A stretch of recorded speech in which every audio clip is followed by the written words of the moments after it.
The Torah verses convey profound messages that we can insightfully extract for our daily lives.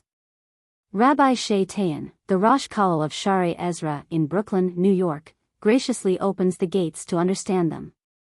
As we read through our parsha describing Moshe Rabbeinu's interactions with Pharaoh, one thing stands out: Pharaoh tries hard to portray himself as a god who created the world. For example, when Moshe needs to speak to him, Hashem tells him he will find Pharaoh at the river. This is because Pharaoh goes there to relieve himself in secret, avoiding the palace bathroom so that people won't see him and realize he isn't a god. Another example is what the prophet writes in Ezekiel 29:3. Pharaoh is quoted as saying, "The Nile is mine, and I have made it." This reflects his claim of divine control over nature and the sustenance of Egypt, as the Nile was central to their survival, Shemot Rabbah 8:2.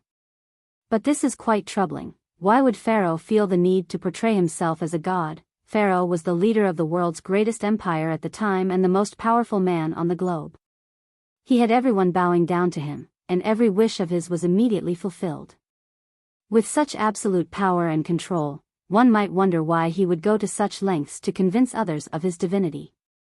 What more could he possibly want to gain when he already had everything? The answer lies in the nature of human beings. By definition, humans are never truly satisfied.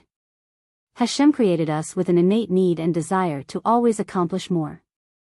As Chazal say, a person who has 100 seeks 200, and once he has those 200, he wants 400. This perpetual striving for more drives people to set new goals, conquer new territories, and surpass their previous accomplishments. It's a fundamental part of what it means to be human, an inherent dissatisfaction with the present and an unrelenting urge to reach beyond it.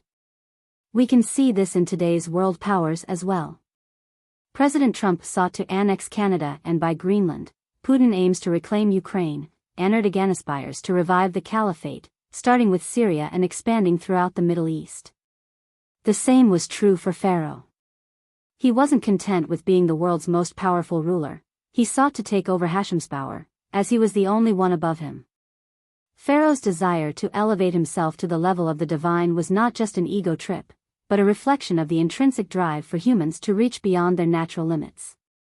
Pharaoh already had everything a man could desire: wealth, control, and influence, but that was still not enough. What Pharaoh failed to recognize is that a true God has no desires and needs no further conquest. His power is complete in itself. He does not seek to surpass himself.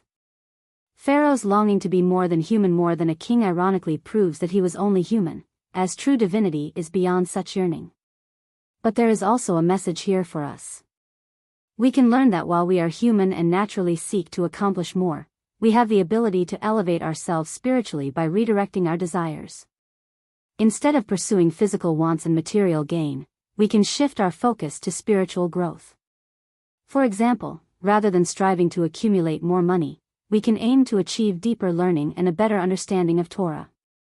This shift in our desires allows us to move closer to becoming more godly in our actions and intentions. This article was written in cooperation with Shuvah Israel.